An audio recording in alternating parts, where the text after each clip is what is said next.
What's up, everyone? With Israel again with another video, and I'm here to talk about the one and only Kishane Thompson in that race that he ran 9.85 seconds at the Prefontaine Classic. Now, my analysis of this race is that Kishane Thompson did not execute his race properly. So while the time is good, while the 9.85 is good, knowing Kishane's potential and knowing how Kishane would normally execute his races, this race was not executed properly. It was not executed at his level of execution that he practiced throughout this season. You know what I mean? So in the start, Kishane did not get his regular start, his bullet start, or his strong start rather, right? Then coming up to say 30 to 45 meters, he came out of his drive phase, right? And he showed his top end speed right there, because Kishane does have some top end speed. He has good top end speed, good start, good top end speed, and he has a good maintenance phase, right? And so he came out of his drive phase, then he started swinging. However, his body was all over the place, was rocking.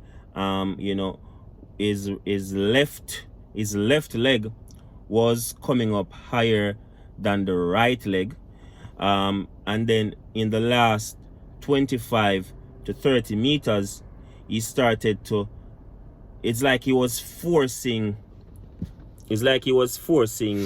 for the line, right? So it's like he was forcing it. So you see that he started to lean forward too early, and his front end mechanics was all over the place. His front side mechanics rather was all over the place. His upper body was rocking a little bit.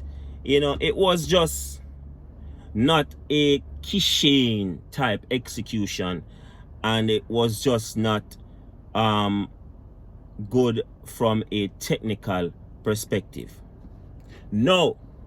With that said, it goes to show that Kishane is in top shape, because for him to not be running a well-executed race in terms of the technical aspect of the race and still managed to run 9.85 and blow away the field, it goes to show that Kishane Thompson is in tip-top shape, and he will defeat the field coming up this world championship. So he's in tip-top shape, no doubt about that, right? And so I really felt that he would have run at least a 9.7 again. But based on also what I saw is that Kishane seems a bit loaded. You see me? It look like him loaded. Look like say he was lifting weights the day before or 2 days before the race. He seems a bit loaded. So in my opinion, I think that they are now going back into that phase of loading to make sure that Kishane peaks at the right time.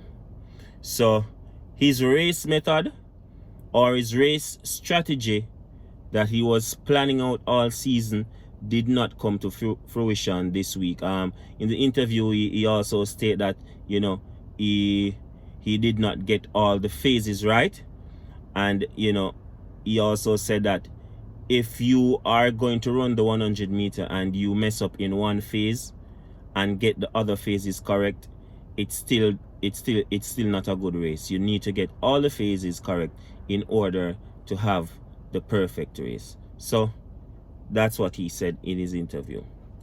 With that said, also I also want to speak about Hakeem. I want to speak about Hakeem Blake in that race also. Hakeem Blake did not get his usual start also. And you know, it seems as if Hakeem Blake is also in a loading phase. The thing with Hakeem Blake, is not a consistent performer, but at times he will pop out and just blow your mind. You know, so Hakeem Blake is the type of athlete that can give us a surprise at the World Championship, because no one is expecting him to perform at a top level. No one sees him as a threat, and he's one of those athletes that can surprise you like he did last year with the Diamond League finals. So he's one of those guys that can come out and give us a surprising performance. Unfortunately, he did not do that today.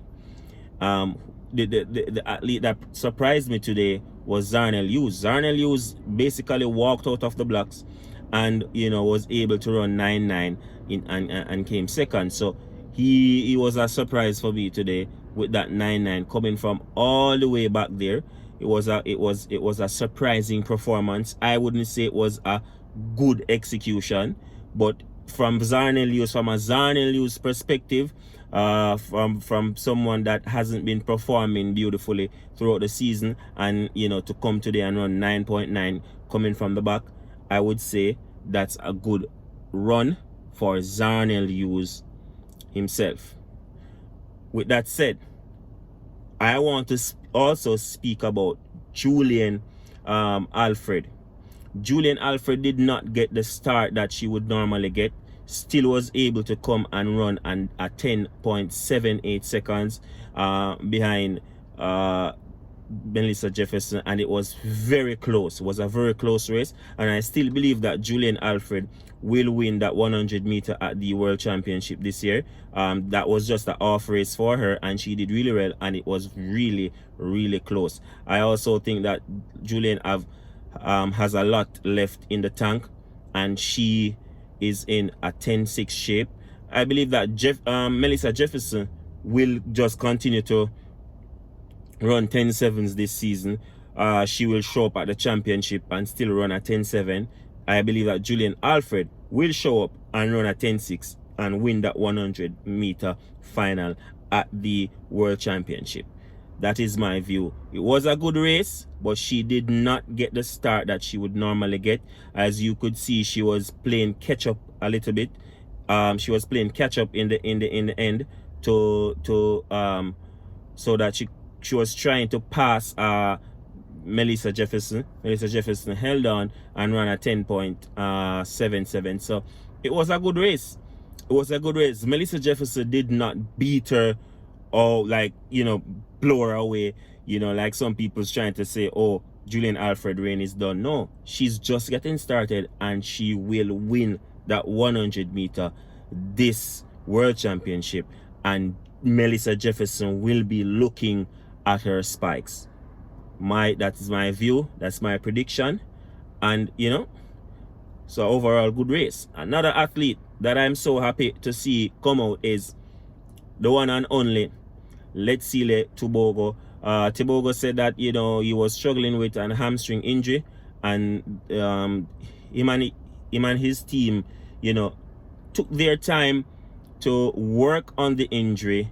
They took their time to sort out the injury, and now they are in a better position as it relates to his injury recovery phase. And he came in that race and he ran a 19.76.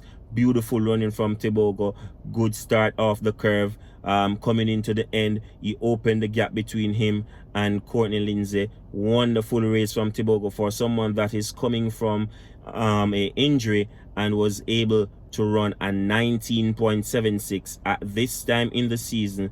It is an amazing performance by Letsile Tebogo, and I believe that Tebogo will show up in this World Championship and take that 200 meters. Yes, I'm saying it now. For someone to be coming from an injury and was able to run a 19.76, that was an amazing performance, and he did exceptionally well. So I am very proud, of Letsile Tebogo. It was a wonderful race, and I believe that he's going to take that 200 meter final at the World Championship. And when he was finished racing, he did this as if he was crowning himself to say, hey, I'm still the king. I'm still the 200 meter king. And I also believe that Letsile Tebogo will take that 200 meter at the World Championship. So